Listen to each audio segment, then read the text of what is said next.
Hey there, this is Aaron Schatz from Football Outsiders, and I want to welcome all of our listeners to a very special episode of the Off the Charts Football Podcast.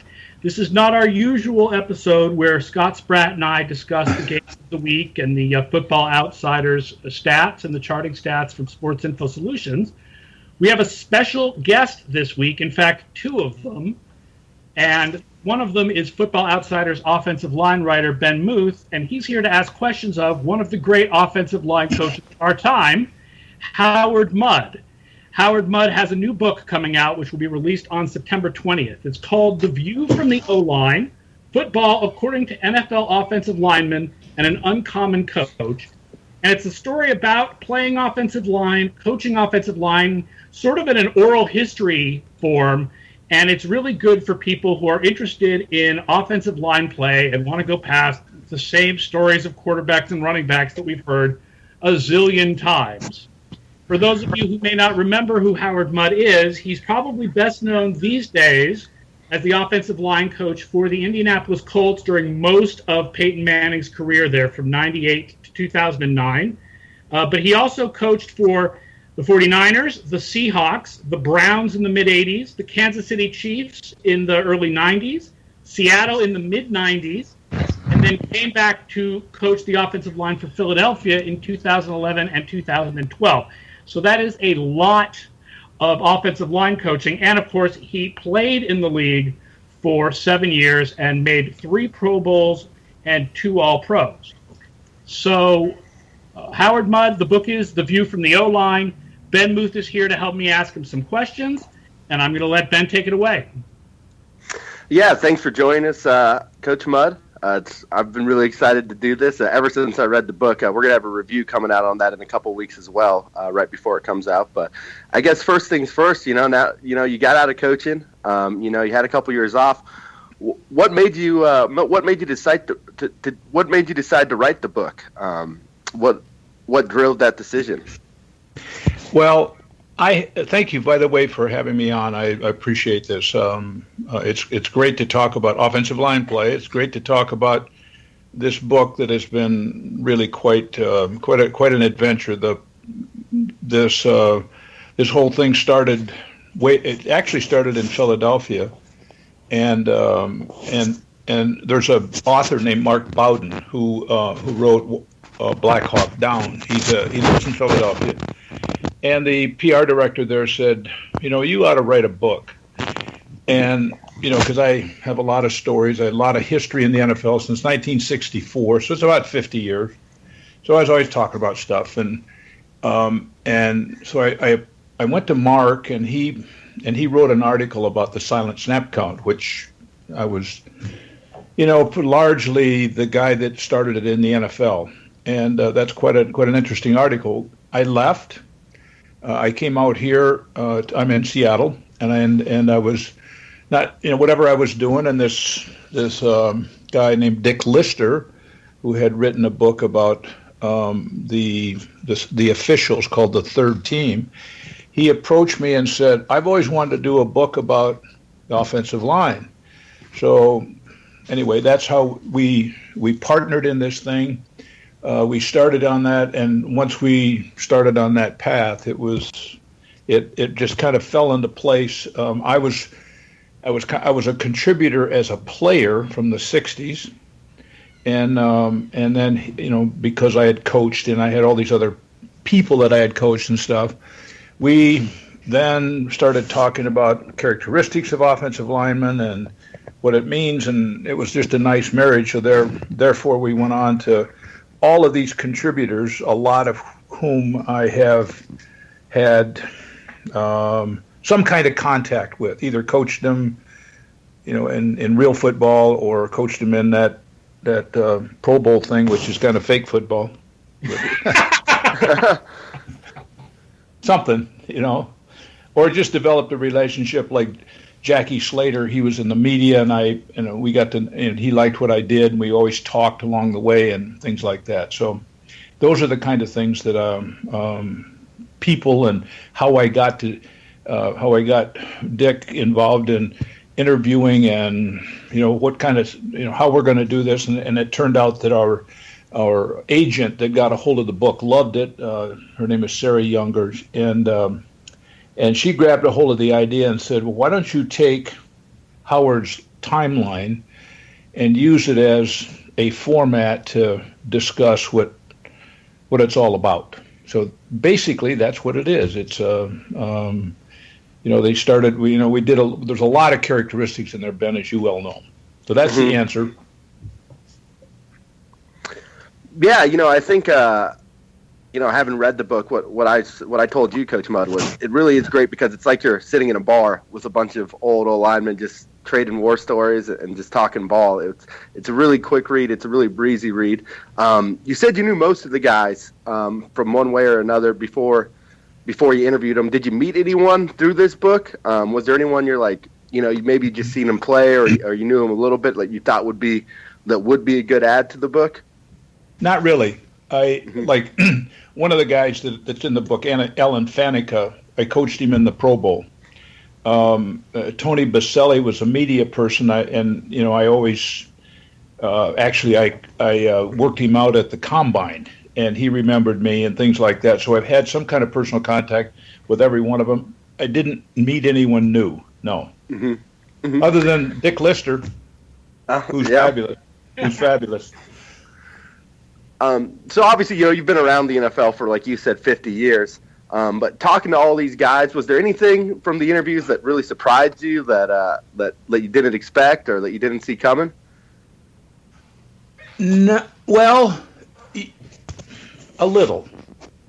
I found that as Ben, I'm gonna reveal this. You were an offensive lineman at Stanford, and so you understand the mentality of offensive linemen. I was a little surprised at how open everyone was to talk about their life, their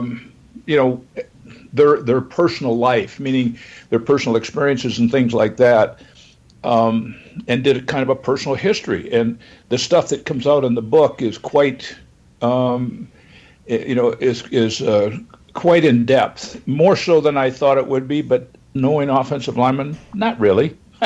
So it's kind of a contradiction there. Gotcha. I guess moving more on to your coaching career, Aaron just ran down your resume. You had a couple different stops. I guess first thing when you do take a new job, how do you start evaluating the players you already have? Do you go to, maybe some front office folks that have been there before, or maybe some coaches that have been on the staff before, or do you go straight to the tape? Do you want to come in with a fresh set of eyes when practice starts? I guess when you landed a new job, how did you figure out what you had to work with? Watch the video. The eye in the sky don't lie. It does. That was always the first stop, straight to the tape room? Absolutely. Go look at what you have.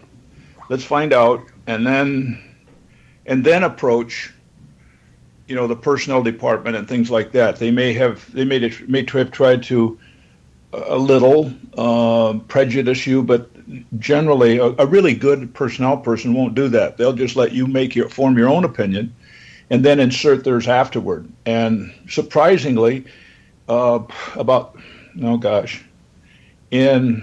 Kansas City and Seattle the second time, and in Indianapolis, and every place I was, I kind of reformed the offensive line. Took one time here in Seattle, I took the left guard and made him the right tackle, took the right tackle, made him the right guard, took this, went out and hired a new center, took the right guard, made him the left guard, and we played really well.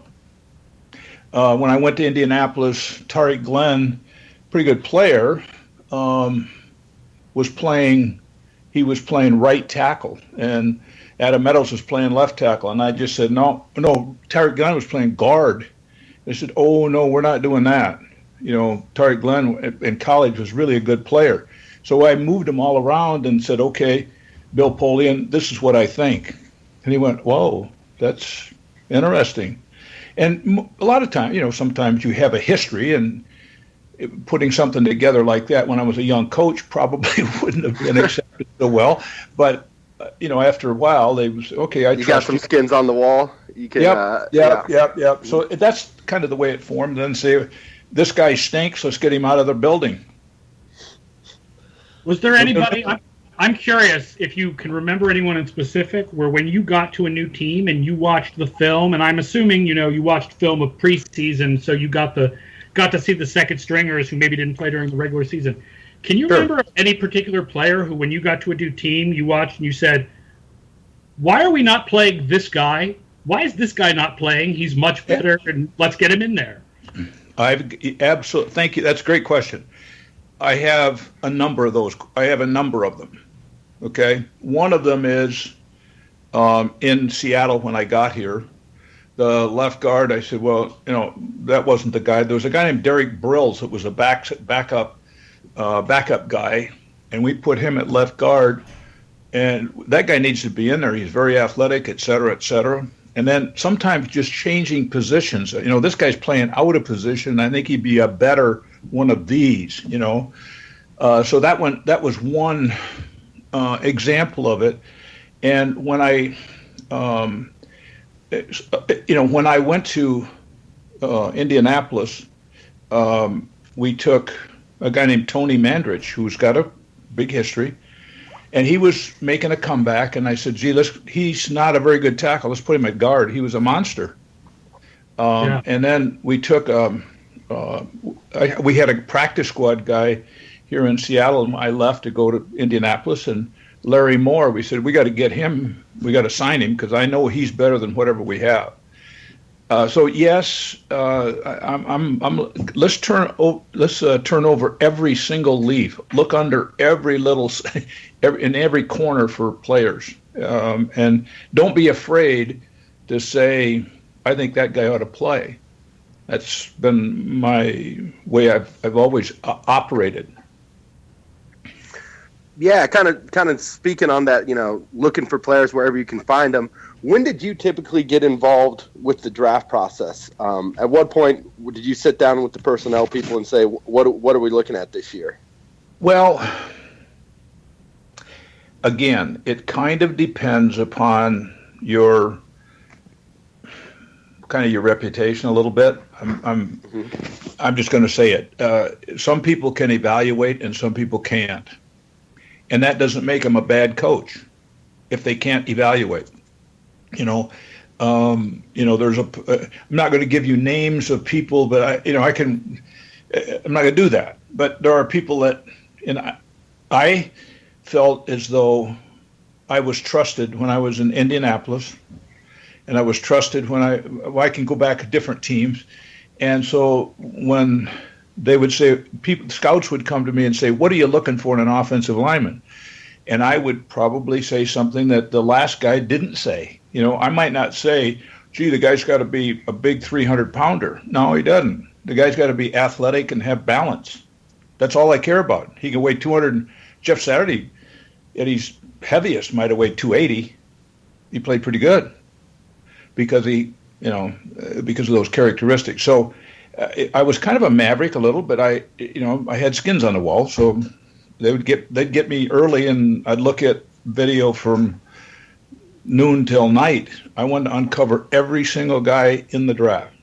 What did you do you have any idea what teams around the league missed about Saturday? I mean, he's one of the really recognizable undrafted free agent success stories of the last 20 years, and you were there when Indy signed him. What did everybody miss?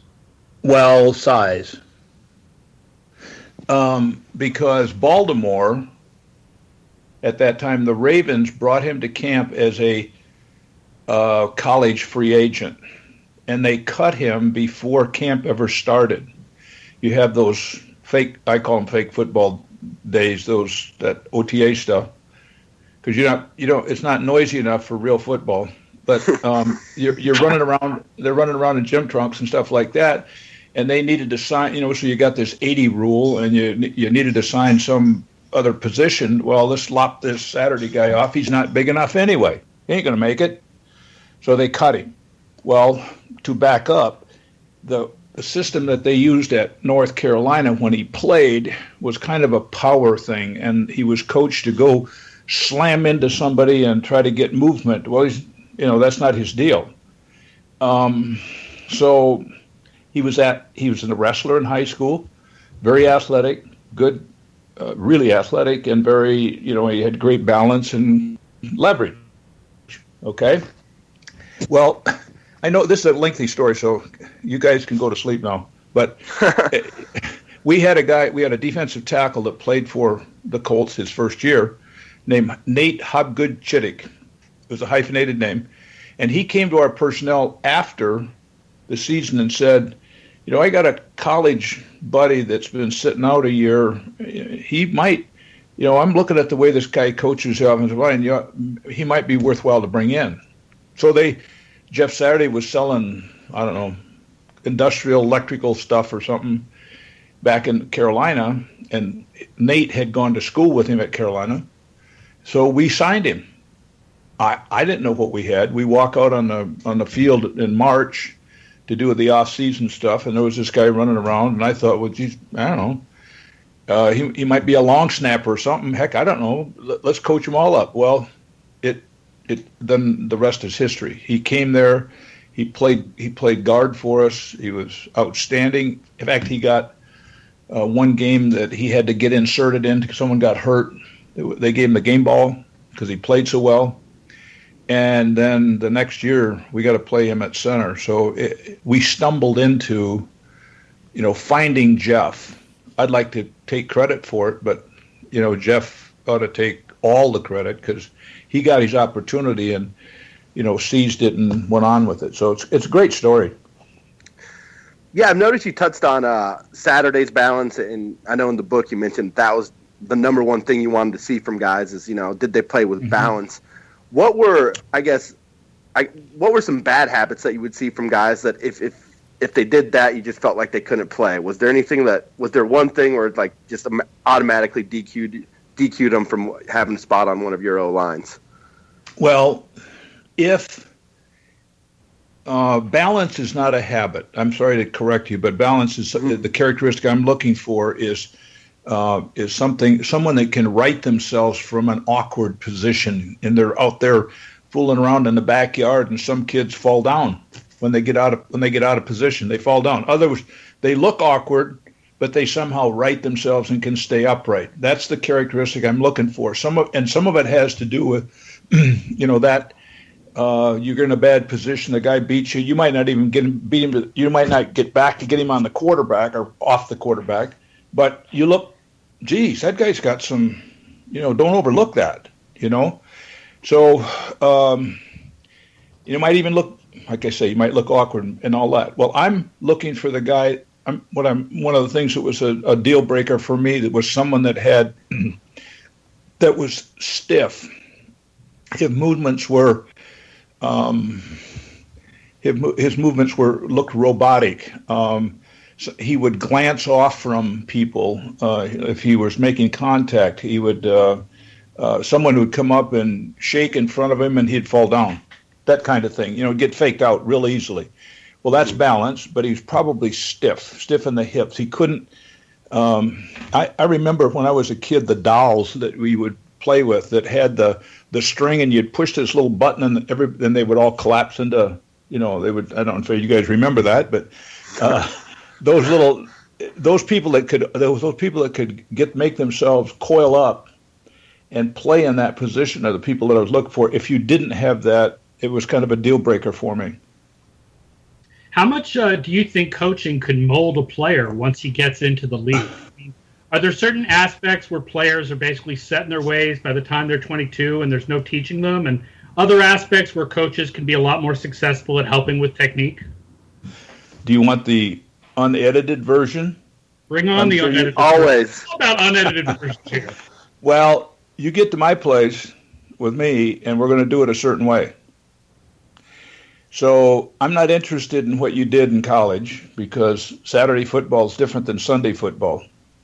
I know that what we're going to do is has merit, and I'm going to keep, we're going to do it that way. So I think coaching is where it's at when you go from Saturday to Sunday, when you go from Friday football to Saturday football, because every time you move up a level, and we're talking about the Sunday league, you're going to compete against people. The margin for the margin between you and the guy across from you, you may be in negative, you might be in a deficit. So you better learn how to utilize the skills that you learn to be able to compete with that guy. Well, all of that stuff is learned. I think offensive line play is in the book I talk about skill. Skill isn't something that you're born with, it's something you learn. If you look it up in the dictionary, skills are learned. And, those are perishable. If you don't keep honing them up, that margin, again, is going to gobble you up. So I think coaching is the techniques, not assignments, techniques. How do you pass protect? How do you pass block? How do you finish a run block? And just demand it every single day. So I told you I was going to give you the unedited version, so I'm kind of lecturing. Sorry.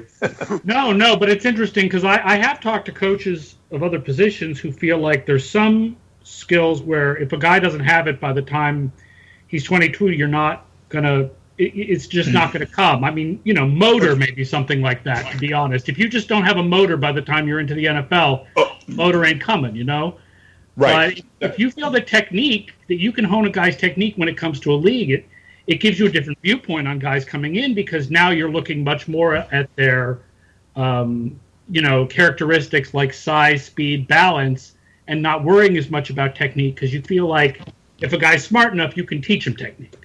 Yes. You got to be willing to be coached because that's a characteristic. The character issues, once you start measuring the physical things that you can measure, the character issues become so vital because a guy has to, in order to be coached, you have to want to be coached. It has to be. If you don't want to be coached, it ain't going to make any difference. You're going to kind of do it your way and you're out of the league. You're not going to last very long unless you have some kind of exceptional talent that you can overcome and go beyond being coached. But that's not, I'm thinking offensive lineman, that's very rare. It's very rare at any position. I mean, might be a running back or a pass rusher, something like that. But, there are certain things, however, that you touched on that I want to go back to. There are certain things that you can't teach. You either have it or you don't. If you say, well, I'm going to teach the quarterback how to be more accurate, it's not going to happen. You're either accurate or you're not. You can either make decisions or you can't. And that you look at the quarterback play and people can't make decisions, throw interceptions. Right? Yeah, they throw interceptions. If only you had been in the Tennessee Titans front office when they drafted Jake Locker to say that thing about accuracy. Yeah. I'll tell you where I was, though. I was sitting right here in Seattle, and I won't tell you the name of the coach, but the scout. The scout came through. I was retired, and my wife and I knew this scout, and we went out to dinner after he had watched him play. And out here, they were talking about him being the Heisman Trophy thing, and he was the next Peyton Manning, and he was going to be all this stuff. And I didn't like him when I saw him play, okay? Not as a quarterback. And our friend said, I think he stinks. He didn't, but he wasn't with Tennessee. And he can't complete a pass. I mean, it's, how do you like Mark Sanchez? Would you hire him on your team? Depends. I wouldn't. Backups were injured. I wouldn't. No, I mean, he's a liability. Every time he gets himself in a position, and I don't know if it's accuracy. I mean, his ball might spin real nice, but it always goes to the other guys too much. And there's some other character. I was around Mike Vick, and there's some issues there. Yeah. And, a lot of people have had this phenomenal talent, and everybody thinks they're going to get it out of them. But when going back and addressing that, there are certain characteristics. Either you've got it or you don't. And and the positions that are the true, well, you think of them as skilled. I don't. I call them perimeter players. Those guys. We like the term fantasy positions, the fantasy position. There you go. And the offensive line is not a fantasy position. So, Yeah, you're talking about some of those intangibles, and I know you touched on in the book about combine interviews, how you like to kind of keep guys on their toes, ask them, not just try to drill them about what were you doing here exactly. You wanted to get a little spontaneity out of them. Was that something that you always did in those combine interviews, or was it something you learned to do as you start doing more of them? And on the subject of combine interviews, was there one or two guys that you interviewed at the combine that you just thought that just blew you away? What were some of the better ones of those? Well, I have to tell you that the combine interview for me was, I used to work guys out on the field, or the interview, I would come in and ask, I said, do you like your coach? Make him answer me. We were in Philadelphia, and we would interview a few people, and we would show them some video. We only had 15 minutes, and they'd blow the horn and all that. But what I would do is I would have a video of some good plays, a couple of good plays, and I'd have a bad play, and then I'd have another okay play. And so the player would come in, and he'd have a play, and it'd be all right. And I'd say, do you like that play? Well, he would be hesitant, and I was wondering if in fact, he would be honest to me. Then, it was like I was questioning him. Then there would be a bad play. Well, what happened here? Do you like that one? No. Well, tell me what you don't like about it. So then I'd come back, and there would be another good play, and I was setting him up to find out how much BS he would do. Because I'd set him up, and the next play would be a decent play, and I'd say, well, you like that one? Well, no, I had, I went, wait a minute, you're BSing me. I mean, it had other words in there, but I said, that's a good play. Why are you telling me that? I wanted to, because, man, I'll tell you what, it's hard on Sunday if you can't be honest, and, if you can't be honest about your play, it's going to be real hard to trust you. What are you going to do when it's 4th down and 1?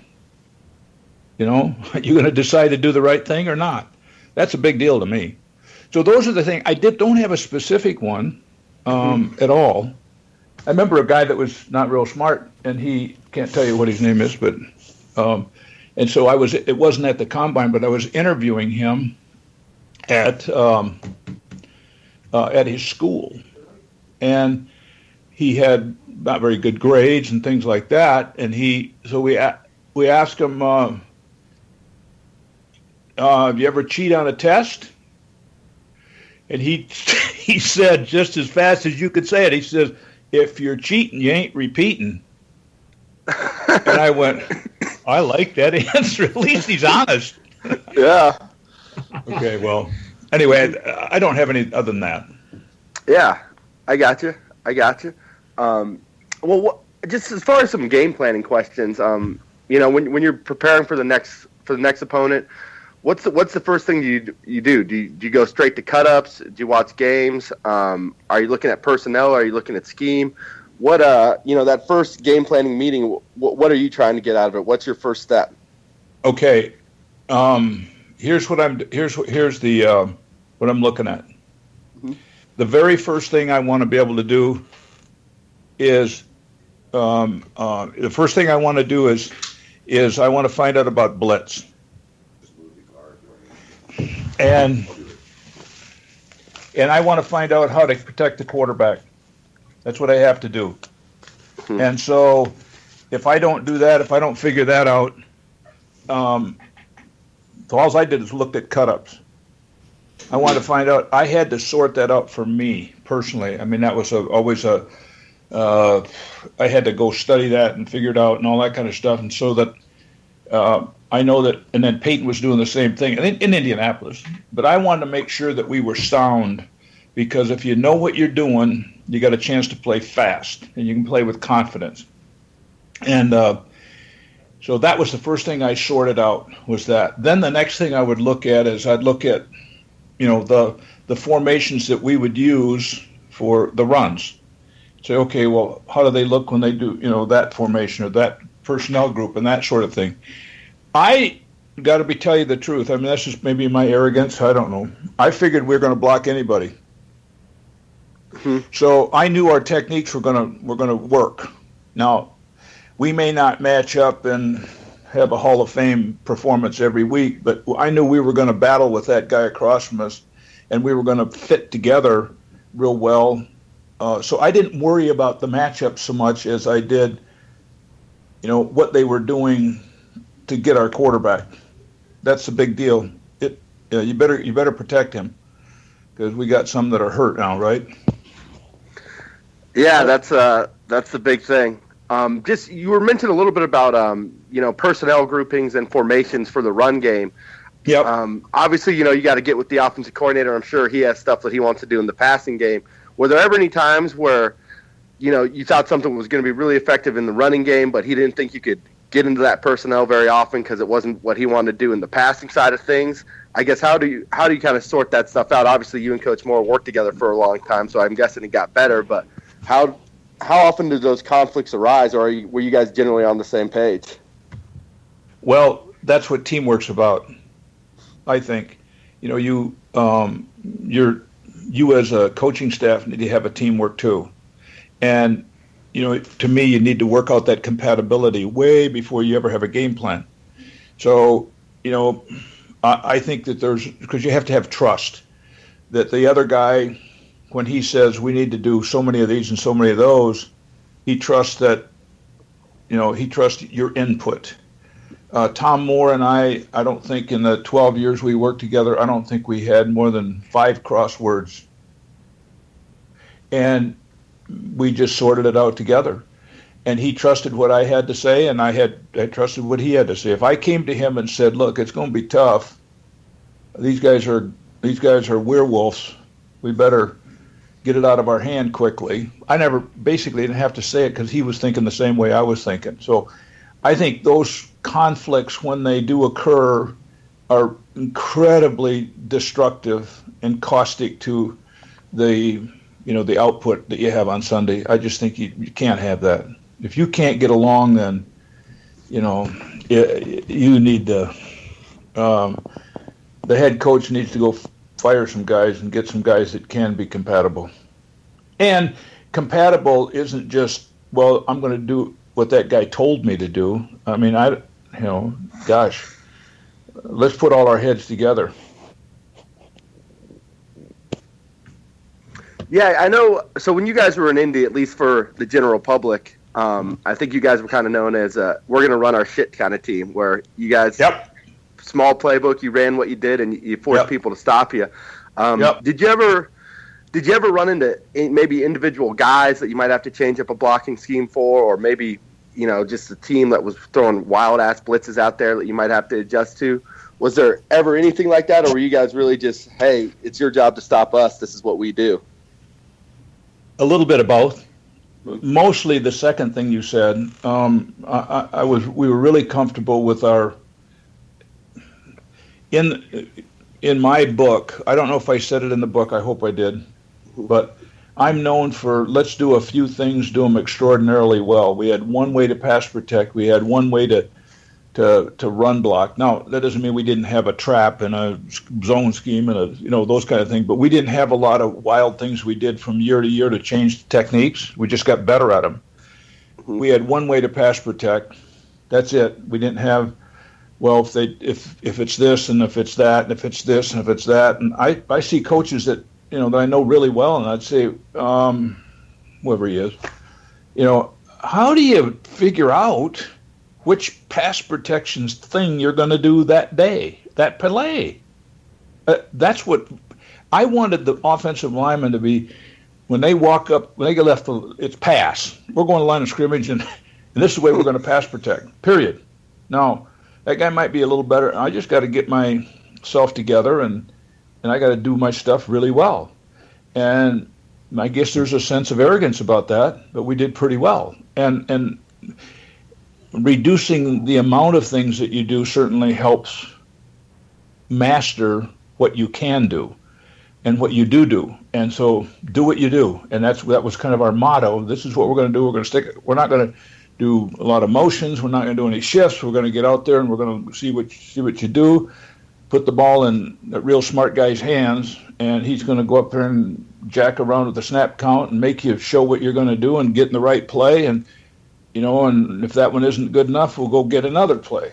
And it was eminently successful.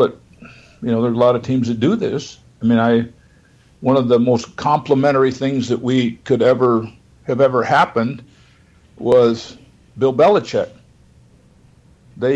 I'm not saying word for word, but they copied what we did. And because it was good.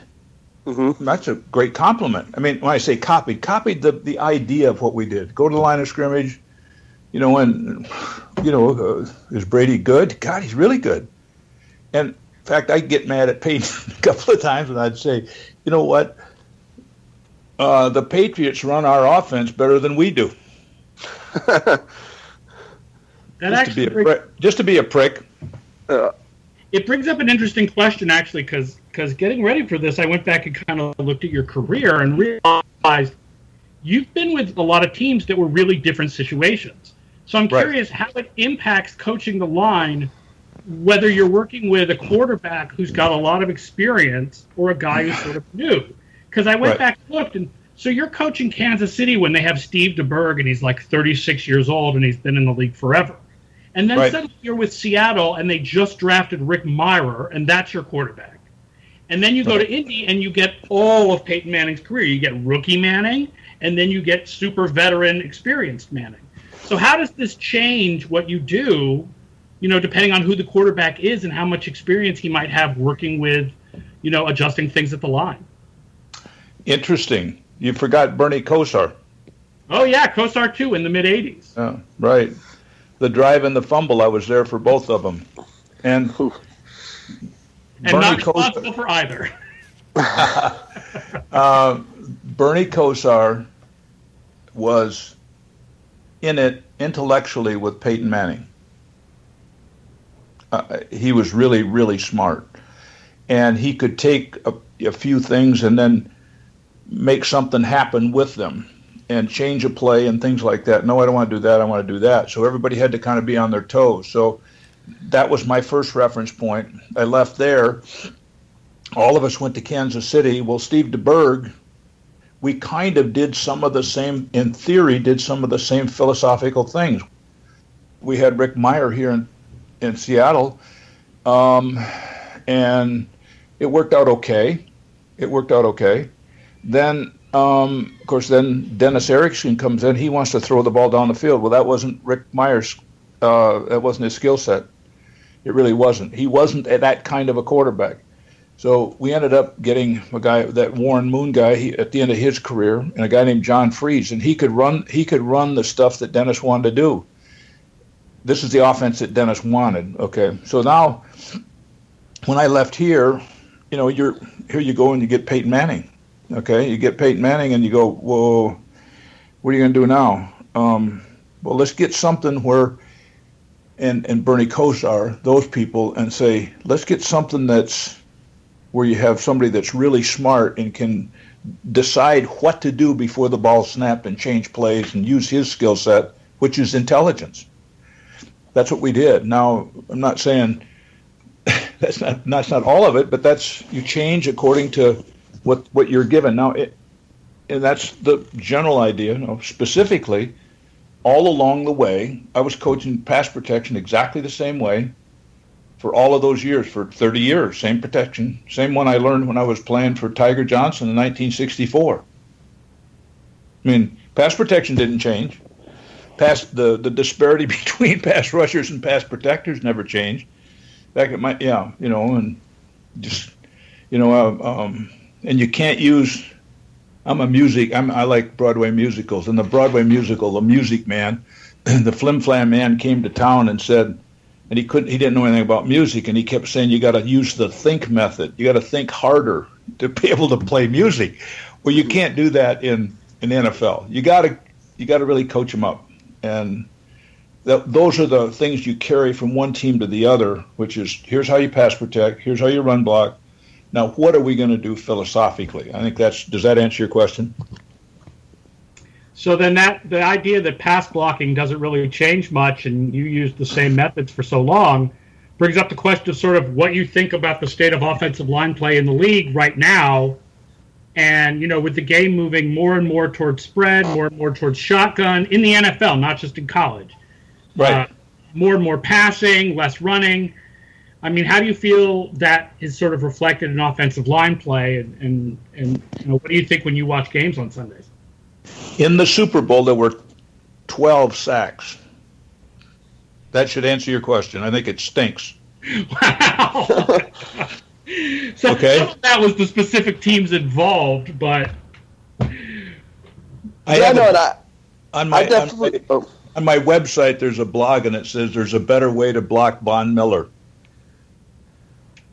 And I think there is. I think there's a few. I've said this. This isn't the first time I've said this, but I think there's some coaching that isn't as good as some other coaching in the NFL, and there's quarterbacks that are getting hurt because of it. And so I think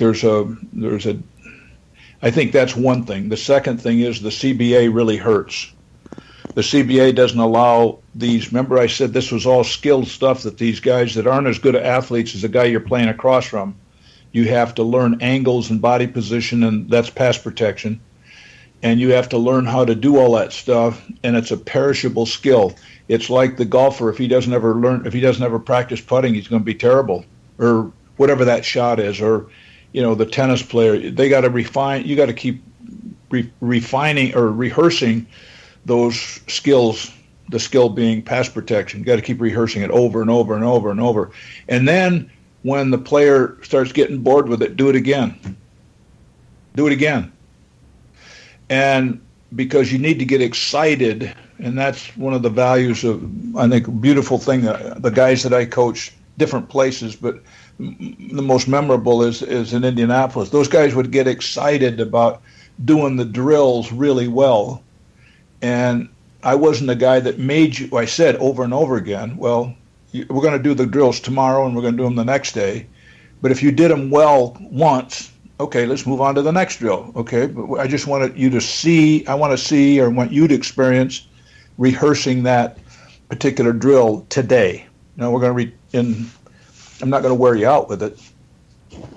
Because you hear a lot about the new CBA that there's not enough practice tackling, but correct. You're the first person that I can remember saying, well, the problem is there's not enough blocking practice. Right. These players are not coached. You can't. I mean, I'm going to butcher the rules, but from the time the last game is played until about May 1st, you can't even talk to those players. I mean, I've talked to coaches. I mean, you can't gather some cut-ups. All of your pass rushes. I mean, all of your pass protection, and send them to a guy and say, okay, I want you to watch all of these, and then send him some notes and say, I want you to pay particular attention to your footwork or whatever it might be. You need to be more aggressive. Whatever the character is you want, you can't do it. Not allowed to. The player can't come in and have a meeting with you as a coach. That's bad. And so that player can't even, he has to go do personal investigation. Players can't coach themselves. They can't. Because it's hard to be honest, totally honest with yourself about what's good and what isn't. You need to be coached.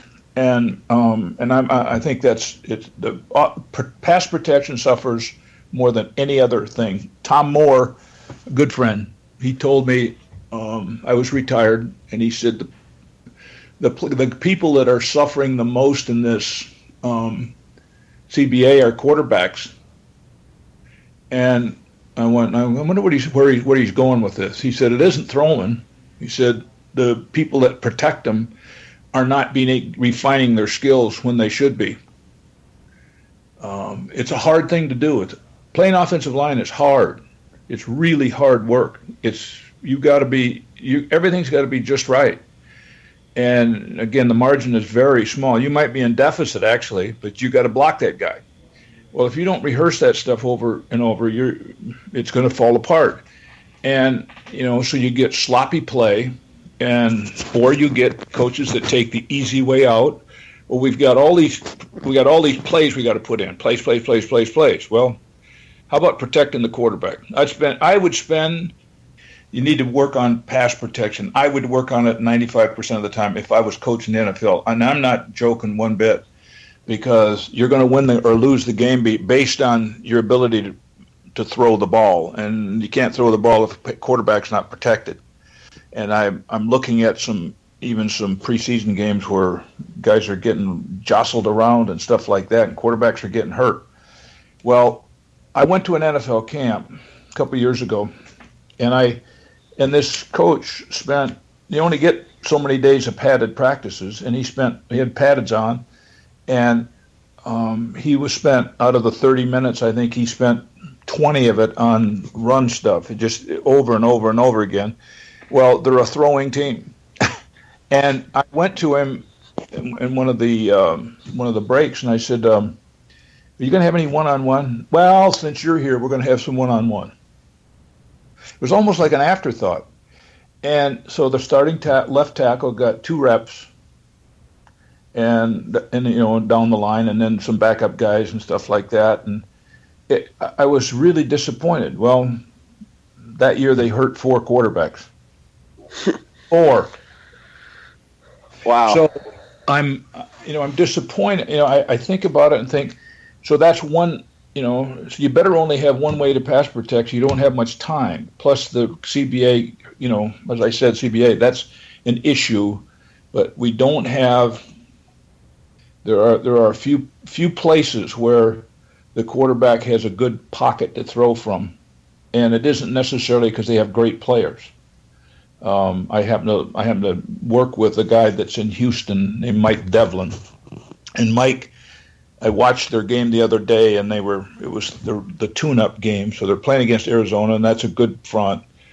And Mike's group gave Osweiler a really nice pocket to throw in, and over and over and over again. Okay, ask me another one, because it's hard to find one. I haven't watched a lot of football either, so that was one in particular I wanted to see because I like Mike. Anyway, that was the point I was making. If you're suffering under 2 things, one is how much time you're going to spend on it, and how much time can you spend on it. So what do you think about sort of the general belief that there's a problem with guys who are coming into the league from college, having played in the air raid or other offenses that are sort of so concentrated on spreading things out, and the offensive linemen spread out, and that these players are having trouble adapting to the NFL, and that it's hard to take a college lineman and project into the NFL these days. And I know that you had at least one lineman who had trouble transitioning, which is Danny Watkins in Philadelphia. And what's your sort of opinion about those college offenses? Okay, well, Danny had a different issue. It wasn't because he was in a spread offense.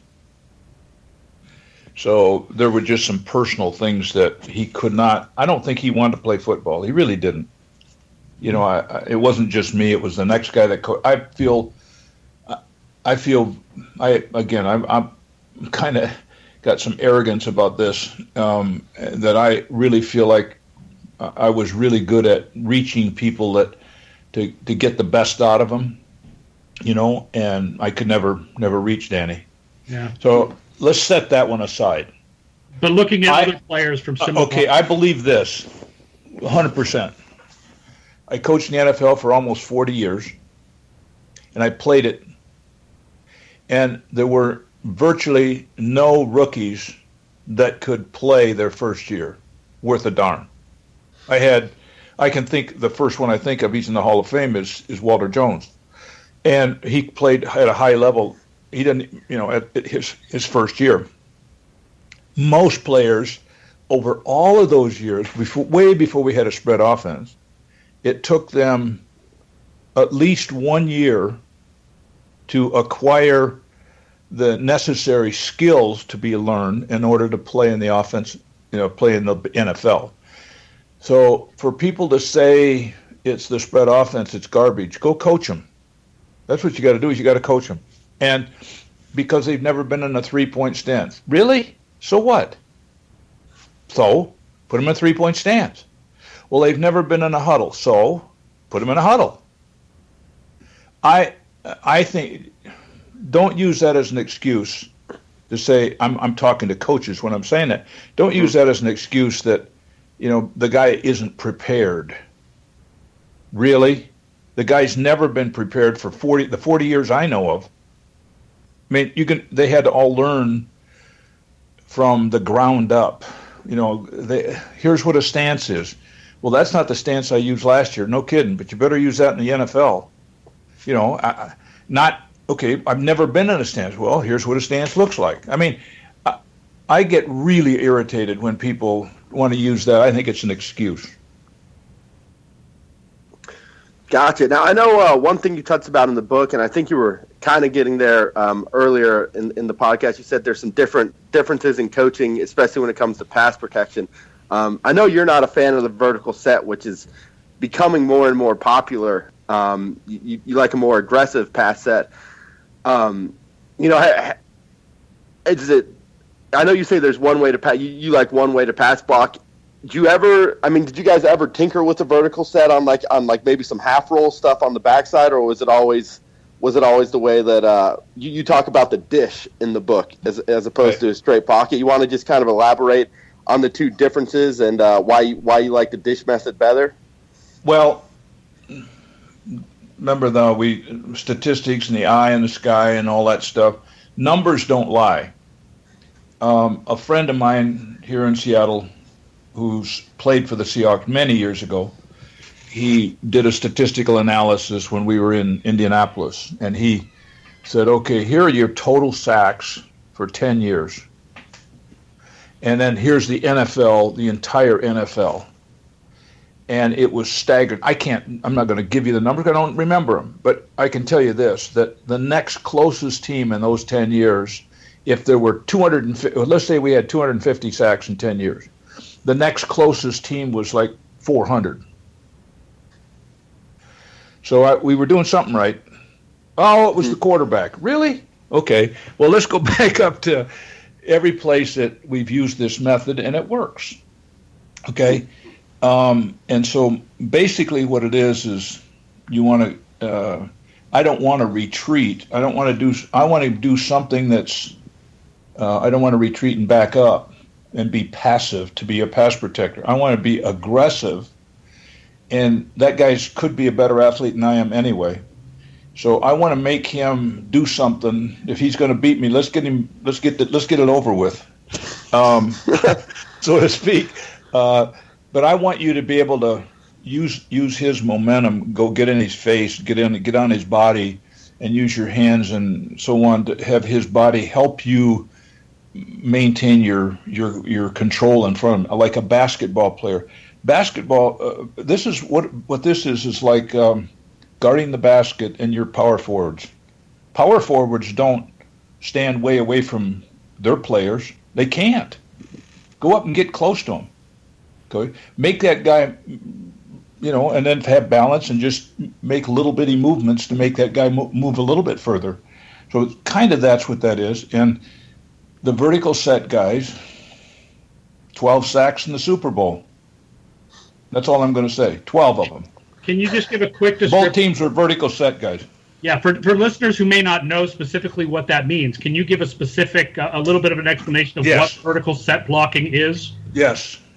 I can make a comparison. Vertical set is that means when the ball is snapped, the offensive lineman retreat away from the defensive lineman and then make a stand 3 or 4 yards deep into the pocket.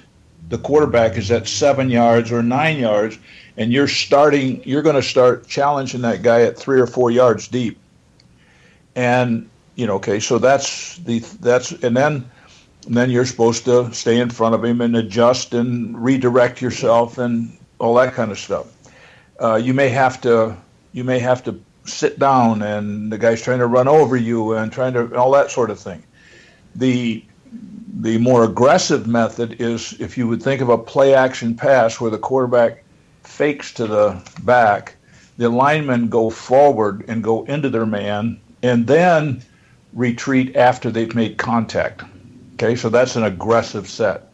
You look at, I keep thinking of Peyton because I followed him in Denver. He would get in those sets and he would fake it to the back, to the left, and those guys would go forward, and then he would retreat to his 9 yards. Well, you made your, so to speak, made your stand. You challenged that guy at or near the line of scrimmage at 1 yard or 0 yards, and the quarterback has all of this separation all the way back to 7 or 8, 9 yards, as opposed to retreating and to make your stand at 4 yards. Well, at 4 yards, that quarterback, this is my opinion, the quarterback starts feeling that thing collapsing on him.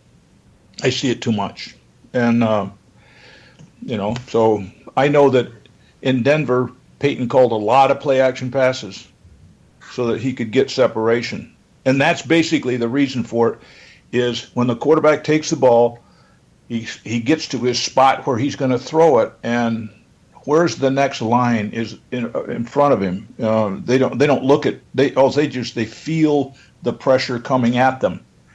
And, if that line is a way away from them, quarterbacks love it. There isn't a quarterback that's ever played that doesn't want that separation. I don't care what the coach thinks. Yeah. Now, I know a lot of people listening to this probably, they're interested in football. They want to learn more about it, but particularly probably offensive line play. If you were just, if you were talking to a casual fan in the bar and who says, I really want to learn more about offensive line play, what advice would you have for them to get into it? How would you suggest they go about doing that? Well, read the book. I really, this gives me a chance to tout the book. I think we did a really good job of giving you the characteristics of what offensive linemen are, in terms of before they get there, when they get there, how they got there, why they played offensive line, and then, how do we do it? I mean, what is it we're being asked to do? I think those in the book, I'm really proud of the way that everybody participated, and as I said, they were real honest about the way they approach things, and the struggles and things like that. So that'd be a good place to start. And the book is it talks about, as I say, about them personally, but it also talks about the characteristics. I don't think going and looking and reading a book will help you. Like offensive line play. This is what like a coach's book or something. Yeah. A coach. No. If I were going to have somebody do it, I would tell them, okay, go watch your favorite team, then go get, I think you can sign up with the NFL thing and get the coach's copy where you can see end zone film. Can't you? Mm-hmm. Can't you do that now? Yeah. Oh, absolutely. It's great. Okay, so then I would say, okay, go get the, and skip the sideline and go right to the end zone every single play. Don't look at the quarterback. Only watch the offensive lineman. Then you're going to start seeing, you may not understand it, but you'll at least understand what it means when they fit together and they cooperate, or they don't. Oh, there's a guy loose. Why is that? And then I think that would give you a good sense of it, was watching end zone film or video of offensive line play in a game, one that you saw on Sunday. Then go back on during the week and look at it again, and you'll see a totally different game. Yeah, that's great advice. And lastly, in the book, you drop a lot of great coach sayings. Coach sayings are always one of my favorite things. Football coaches just have a way with words and the English language that I think could be used a lot more, especially in a corporate world. But do you have a personal favorite, coaching saying? I know you called them Muddisms in the book. Is there one that sticks out that you really like? Well, I don't think it's in the none of them are in these. You don't want the blue versions. So we're not on broadcast TV here. Yeah, it's a podcast. We can get the blue version. Yeah, like I like to say, because I think how a person approaches it and all of that. I think what you think of yourself before the ball snap has an awful lot to do with how it's going to end up. So one of my favorites is whether you think you can or think you can't, you're right. That's one of my favorites, and I pound that at and I already gave you if you're going to put something on my gravestone, put it. This is a guy that believed that you do a few things but do them extraordinarily well, and then believe it. So, I mean, if you wanted a humorous one, I gotta think about that for a minute. I guess that's why people should read the book. Yeah, that's right. I used to make. In fact, I've got guys now that I coach here in Seattle that are in their 60s. At that time, I made a list of excuses, and so so I said, because I didn't want excuses. I just want you to say, hey, I screwed up. That's the most disarming thing you can say to somebody that stands in judgment of you, is to say, I screwed it up. Or you can put a PH word in there, but I screwed up.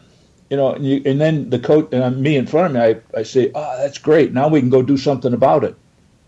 Okay, so with that in mind, I made a list of excuses, and so now you can just say, well, okay, Ben, if you were one of the players, I'd say, Ben, rather than give me a number. That way we're wasting our time with all these excuses and all that shit. So, and one of my number one has always been, I did what you did. I did what you told me, Coach, but it didn't work. And okay. Yeah.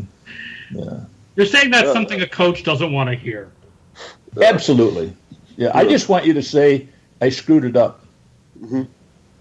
All right. Well, one thing that's not a screw up would be for people to get this book. To wrap it up here, thank you so much for coming on and talking offensive line with us and with our listeners.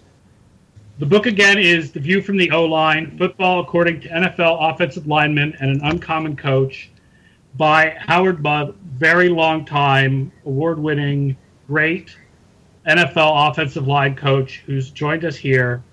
And the book comes out September 20th, and Ben Muth will have a review of it on Football Outsiders in the next couple weeks, as well as we're going to run an excerpt from the book. And if you listened to this podcast because you wanted to hear Coach Mudd, and you don't normally listen to this podcast, I will mention that the Off the Charts podcast is normally me and Scott Spratt talking about the games of the week, using a lot of interesting charting data from Sports Info Solutions. And I tip in a little bit of Ben's offensive line intelligence in there, too, when I can. So if you haven't heard the podcast the rest of the time, make sure you check that out during the season. So, again, thank you, Coach Mudd, for being with us. I appreciate it. Well, thank you. You're very welcome. I thoroughly enjoyed our bantering. And hope people will check out the book.